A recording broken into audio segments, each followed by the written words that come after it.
அனைவருக்கும் வணக்கம் மக்களே. இந்த ஒரு வீடியோவில் எதை பற்றி பார்க்க போகிறோம் அப்படின்னா, தம்ப்நெயில்ல எல்லாருமே பார்த்துருப்பீங்க. இந்த போஸ்ட் ஆஃபீஸுக்கான மெரிட் லிஸ்ட் 3 வந்து எப்போ வரப்போகுது, கன்ஃபார்மாக என்ன டேட்டில் வரப்போகுது. ஸோ இந்த மெரிட் லிஸ்ட் 3 வந்து பார்த்திங்கன்னா எத்தனை லிஸ்ட்டு வரும்.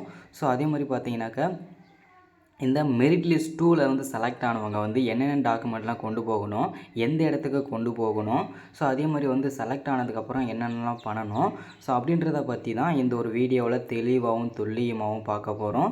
இந்த ஒரு வீடியோ வந்து எல்லாருக்குமே ரொம்ப ரொம்ப யூஸ்ஃபுல்லாக இருக்கும்னு நினைக்கிறேன். ஏன்னா மெரிட் லிஸ்ட் 3க்காக வெயிட் பண்ணிகிட்டு இருக்க எல்லாருமே இந்த ஒரு வீடியோ பார்க்கணும். அதே மாதிரி மெரிட் லிஸ்ட் 2ல் வந்து செலக்ட் ஆன கேண்டிடேட்ஸ் எல்லாருமே என்னென்ன டாக்குமெண்ட்லாம் கொண்டு போகணும், எந்த இடத்துக்கு கொண்டு போகணும், அங்கே என்னென்ன மாதிரிலாம் கொஷின் கேட்பாங்க, என்னென்ன டாக்குமெண்ட்லாம் எத்தனை எத்தனை விதமான வெரிஃபிகேஷன் நடக்கும்.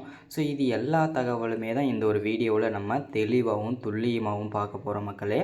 ஸோ வீடியோக்குள்ளே போகிறதுக்கு முன்னாடி நமது கவர்மெண்ட் ஜாப் டெய்லி அப்டேட் சேனலுக்கு இப்போ தான் நீங்கள் முதல் முறையாக வரீங்க அப்படின்னா மறக்காமல் நமது கவர்மெண்ட் ஜாப் டெய்லி அப்டேட் சேனலை வந்து சப்ஸ்கிரைப் பண்ணிவிட்டு பக்கத்துலேயே ஒரு பெல் பட்டன் வரும், அதை கிளிக் பண்ணி ஆளுன்ற ஆப்ஷனில் போட்டு வச்சுக்கோங்க.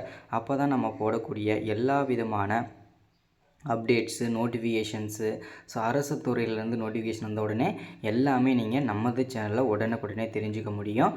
மறக்காமல் அதுக்கு நீங்கள் சப்ஸ்கிரைப் பண்ணிவிட்டு பக்கத்தில் இருக்கிற ஆல் பட்டன் அழுத்தி ஆல் ஆப்ஷனில் போட்டு வச்சுக்கோங்க. ஓகேங்களா?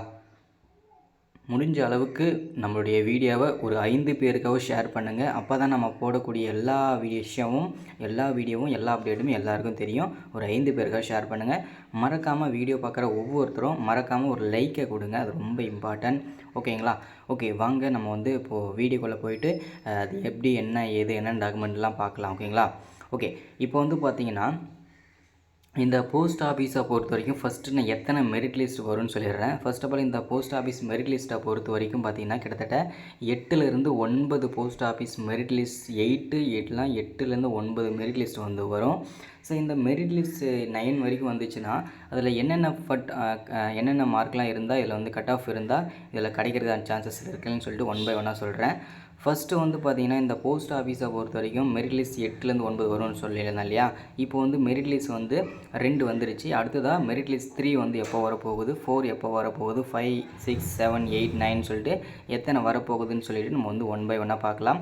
இப்போது இந்த போஸ்ட் ஆஃபீஸுக்கான மெரிட் லிஸ்ட் 3 வந்து எப்போ வரப்போகுதுன்னு சொல்லிட்டு கன்ஃபார்ம் பண்ணிடுறேன். ஃபர்ஸ்ட் ஆஃப் ஆல் இந்த போஸ்ட் ஆஃபீஸுக்கான மெரிட் லிஸ்ட் 3 வந்து அக்டோபர், ஓகேங்களா, 2ஆம் தேதி இல்லை 5ஆம் தேதிக்குள்ளே கன்ஃபார்மாக வந்து வெளியாகுன்னு சொல்லியிருக்கிறாங்க.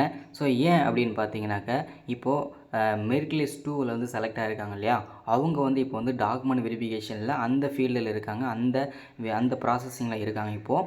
ஸோ இந்த போஸ்ட் ஆஃபீஸ் மெரிட் லிஸ்ட் 2வில் செலக்ட் ஆனவங்க என்னென்ன டாக்குமெண்ட்லாம் முதல்ல கொண்டு போயிருக்கணும், இனிமேல் போகிறவங்களுக்கு அதாவது ஒவ்வொருத்தருக்கும் ஒவ்வொரு டேட் கொடுத்துருப்பாங்க. ஸோ அதில் வந்து பார்த்திங்கன்னா என்னென்ன கொண்டு போகணும்னு சொல்லி நிறைய பேர் கன்ஃபியூஸ் ஆகிருப்பீங்க இல்லையா. திரும்பவும் நான் சொல்கிறேன், நோட் பண்ணிக்கோங்க. ஸோ இப்போ வந்து பார்த்திங்கனாக்கா உங்களுடைய 10th மார்க் ஷீட் வந்து ஒரிஜினல் கொண்டு போகணும். அடுத்ததாக உங்களுடைய கம்யூனிட்டி சர்டிஃபிகேட், நீங்கள் என்ன ஜாதியை சார்ந்தவங்களோ கம்யூனிட்டியை சார்ந்தவங்களோ அதை வந்து சர்டிஃபிகேட் இருக்கும் இல்லையா, வாங்கி வச்சுருப்பீங்க இல்லையா. ஸோ அதை நீங்கள் வந்து கண்டிப்பாக கொண்டு போகணும். அடுத்ததாக வந்து பார்த்திங்கன்னா உங்களுடைய பாஸ்போர்ட் சைஸ் ஃபோட்டோ வந்து கண்டிப்பாக ஒரு 4 கொண்டு போகணும். அடுத்ததாக உங்களுடைய ஐடென்டி ப்ரூஃப்காக வந்து உங்களுடைய ஆதார் கார்டு, பேன் கார்டு இது எல்லாமே கண்டிப்பாக நீங்கள் ஒரிஜினல் கொண்டு போகணும். ஸோ அடுத்ததாக வந்து முக்கியமானது வந்து டாக்குமெண்ட் வெரிஃபிகேஷன், அதாவது பார்த்தீங்கன்னா உங்களுடைய டாக்டர் சர்டிஃபிகேட், மெடிக்கல் சர்டிஃபிகேட், ஓகேங்களா. இது ரொம்ப ரொம்ப முக்கியமாக கேட்குறாங்க. போன உடனே இது தான் அதிகமாக கேட்குறாங்க. ஸோ இது வந்து அதுவுமே எந்த ஃபார்மேட்டில் இருக்கணும் அப்படின்னு பார்த்தீங்கன்னா உங்களுடைய அதாவது க்ரீன் கலரில் சைன் பண்ணணும், ஓகேங்களா. க்ரீன் கலரில் சைன் பண்ணுற ஒரு டாக்டர் கிட்ட தான் நீங்கள் வந்து ஃபுல் பாடி செக்கப் பண்ணி ஸோ சர்டிஃபிகேட் வந்து நீங்கள் வந்து கொண்டு போகணும். ஸோ இது எல்லாமே மஸ்ட்டாக கொண்டு போகணும். அடுத்ததாக நிறைய பேர் வந்து பார்த்தீங்கன்னாக்கா ஓபிசி சர்டிஃபிகேட் இல்லாமல் இருப்பீங்க, இடபிள்யூ கேட்டகரிலாம் சர்டிஃபிகேட் வாங்கணும். ஸோ நிறைய பேர் வந்து பார்த்திங்கன்னா பிசி, எம்பிசி இவங்கெல்லாம் பார்த்திங்கன்னா ஓபிசி செலக்ட் பண்ணி தான் நம்ம வந்து அப்ளை பண்ணியிருப்போம் இல்லையா. ஸோ அவங்கெல்லாம் என்ன சர்டிஃபிகேட் கண்டிப்பாக கொண்டு போகணும் அப்படின்னா உங்களுடைய சொந்த கம்யூனிட்டி சர்டிஃபிகேட்டும் நீங்கள் கொண்டு போகணும். அது இல்லாமல் நீங்கள் எதை செலக்ட் பண்ணி அப்ளை பண்ணியிருந்தீங்கன்னா, இப்போ நீங்கள் ஓபிசி செலக்ட் பண்ணி அப்ளை பண்ணியிருந்தீங்கன்னா ஓபிசி சர்டிஃபிகேட் கண்டிப்பாக வாங்கணும். அதே மாதிரி இடபிள்யூ கேட்டகரியில் நீங்கள் செலக்ட் பண்ணி அப்ளை பண்ணியிருந்தீங்கன்னா நீங்கள் ஓபிசி சர்டிஃபிகேட்டுமே நீங்கள் வந்து இதில் வந்து வாங்கி வச்சுருக்கணும், ஓகேங்களா. இது எல்லாமே நீங்கள் வந்து பார்த்தீங்கன்னா ஒரிஜினல் ப்ளஸ் வந்து பார்த்தீங்கன்னா ஒவ்வொரு செட்லேயுமே பார்த்தீங்கன்னா ஒரு 4 ஜெராக்ஸ் வந்து போட்டு நீங்கள் வந்து கண்டிப்பாக வந்து கொண்டு போகணும். ஓகேங்களா? ஸோ இது எல்லாருக்குமே தெரிஞ்சிருக்கும். ஸோ இதுதான் வந்தீங்கன்னா நம்ம வந்து அப்டேட்டாக கொடுத்துருக்கிறது. அதே மாதிரி வந்து பார்த்தீங்கன்னா நிறைய பேருக்கு வந்து ரிசல்ட் வந்து எப்படி பார்க்கணுன்றது நிறைய பேருக்கு சந்தேகமாகவே இருக்குது இல்லையா? ஸோ நீங்கள் கீழே ரோட் பண்ணிட்டு வந்தீங்க அப்படின்னா இங்கே வந்து கேண்டிடேட்ஸ்ன்னு இருக்கு இல்லையா?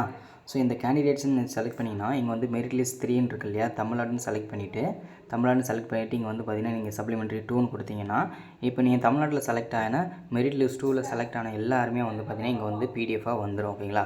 ஸோ இந்த பிடிஎஃப் நிறைய பேர் டவுன்லோட் பண்ண தெரியல. இங்கே 3 டாட் பட்டன் இருக்கு இல்லையா? அதை இது பண்ணிங்கன்னா உங்களுக்கு வந்து ஆட்டோமேட்டிக்காக டவுன்லோட் ஆகிடும். ஓகேங்களா? ஸோ ஷேர் பண்ணிக்கலாம். இங்கே வந்து ஷேர் ஆப்ஷன் இருக்கும், நிறைய இங்கே ஆப்ஷன் இருக்குது. ஸோ எல்லாமே நீங்கள் வந்து ஷேர் பண்ணிக்கலாம். ஓகேங்களா? ஸோ இதுதான். ஸோ இப்போ வந்து பார்த்தீங்கன்னா இதில் வந்து என்னென்ன கட் ஆஃப் மார்க் இருந்தால் முக்கியமானது இதுதான். ஸோ நிறைய பேர் கேட்குற விஷயம் என்னென்னா நான் வந்து பார்த்தீங்கன்னா 470 எடுத்திருக்கேன், இருந்தாலும் நான் வந்து பாஸ் ஆகலை, நான் வந்து செலக்ட் ஆகலை அப்படின்னு சொல்லிட்டு நிறைய பேர் வந்து ஒரு ஃபீல் பண்ணி சொல்கிறீங்க. ஸோ இதில் வந்து பார்த்திங்கன்னா இந்த போஸ்ட் ஆஃபீஸ் வேலையை பொறுத்த வரைக்கும் முழுக்க வந்து ஒரு லக்கை பேஸ் பண்ணி தான் இந்த வேலை இப்போ வந்து எல்லாருக்குமே கிடச்சிட்ருக்கு. ஸோ அது எல்லாருக்குமே தெரியும். இது வரைக்கும் வந்து 2-3 வருஷம் அப்ளை பண்ணவங்களுக்கு கண்டிப்பாக தெரிஞ்சிருக்கும். ஸோ இது வந்து பார்த்திங்கன்னா முழுக்க லக்கை பேஸ் பண்ணி தான் கிடைக்கிது இந்த வேலை அப்படின்றத.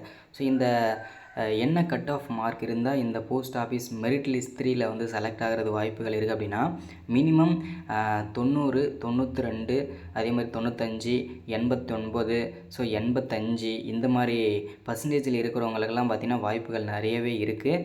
ஸோ அப்போ வந்து நாங்கள் வந்து 60-70% எடுத்தவங்களுக்குலாம் வாய்ப்பு இல்லையான்னு கேட்டிங்கன்னா கண்டிப்பாக 7வது லிஸ்ட்டு, 8வது லிஸ்ட்டு, 9வது லிஸ்ட்டில் வந்து கண்டிப்பாக வாய்ப்புகள் இருக்குதுன்னு தான் நான் கண்டிப்பாக சொல்லுவேன்.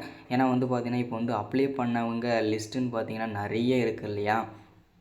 ஸோ கிட்டத்தட்ட நமக்கு வந்து பார்த்திங்கன்னா ஒரு 10 லட்சம் பேர் 5 லட்சம் பேருக்கு மேலே அப்ளை பண்ணியிருந்தாங்கன்னா ஸோ இதில் வந்து பார்த்திங்கனாக்கா வேக்கன்சின்றது இப்போது 89%லேயே ஒரு 500 பேர் இருப்பாங்க, 90%லேயே வந்து பார்த்திங்கன்னா நிறைய பேர் இருப்பாங்க, ஒரு 500 பேர். இந்த மாதிரி இருக்கிறவங்களுக்குலாம் பார்த்திங்கன்னா திரும்ப நம்ம அவங்களுக்குலாம் கொடுத்ததுக்கு அப்புறம் தான் நமக்கு வந்து அந்த பர்சன்டேஜ் கீழே வரும். அப்போ அதனால் வந்து நம்ம வந்து வெயிட் பண்ணுறதை தவிர்த்து வேறு எந்த விதமான ஆப்ஷனுமே நமக்கு கிடையாது. ஸோ அதனால் எல்லாருமே வெயிட் பண்ணுங்கள்.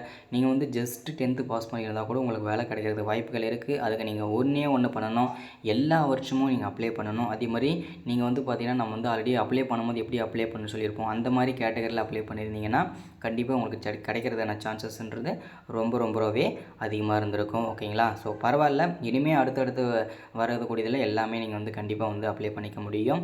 ஸோ அதே மாதிரி வந்து பார்த்தீங்கன்னாக்கா நிறைய பேர் வந்து பார்த்திங்கன்னா வீட்டில் இருந்து வேலை மாதிரி கொடுங்க, so work from home job இருந்தால் சொல்லுங்கள், ப்ரைவேட் ஜாப்ஸ் எல்லாம் பார்த்திங்கன்னா சொல்லுங்கன்னு சொல்கிறீங்க. கண்டிப்பாக நான் வந்து அப்டேட் பண்ணுறேன். நிறைய பேருக்கு வந்து யூஸ்ஃபுல்லாக இருக்கா இல்லையான்னு தெரியல. ஸோ கீழே வந்து பார்த்திங்கன்னா உங்களுக்கு எந்த துறையிலேருந்து வேணும், இல்லை ப்ரைவேட் ஜாப் வேணுமா, இல்லை ஒர்க் ஃப்ரம் ஹோம் ஜாப் வேணும்னு சொல்லிட்டு கீழே கமெண்ட் பண்ணுங்கள். ஸோ கண்டிப்பாக நான் வந்து அதுக்கும் ஒரு தனியாக வீடியோ கொடுத்துட்றேன். ஸோ அது வந்து பார்த்திங்கன்னா ரொம்ப யூஸ்ஃபுல்லாக இருக்கான்னு சொல்லிட்டு செக் பண்ணி பார்க்கலாம். ஓகேங்களா? ஸோ இதுதான் அப்டேட் கொடுக்குறது. நம்ம ஒன்ஸ் அகேன் நமது கவர்மெண்ட் ஜாப் டெய்லி அப்டேட் சேனலுக்கு நீங்கள் ஃபர்ஸ்ட் டைம் வரீங்கன்னா மறக்காமல் சப்ஸ்கிரைப் பண்ணுங்கள், லைக் பண்ணுங்கள், ஷேர் பண்ணுங்கள். ஸோ மெரிட் லிஸ்ட் 3, அதாவது போஸ்ட் ஆஃபீஸ்க்கான மெரிட் லிஸ்ட் 3 அடுத்த மாதம் 2ஆம் தேதி இல்லை 5ஆம் தேதிக்குள்ளே கண்டிப்பாக வெளியாகும். ஸோ மெரிட் லிஸ்ட் 2ல் செலக்ட் ஆன மெரிட் லிஸ்ட்டில் 2ல் செலக்ட் ஆன எல்லாருமே டாக்குமெண்ட் வெரிஃபிகேஷனுக்கு என்னென்ன டாக்குமெண்ட்லாம் கொண்டு போகணும்னு சொல்லியாச்சு. ஸோ இதுதான் அப்டேட். ஓகேங்களா? So thank you, welcome. அடுத்த வீடியோவில் மறக்காமல் சந்திக்கலாம். தேங்க்யூ.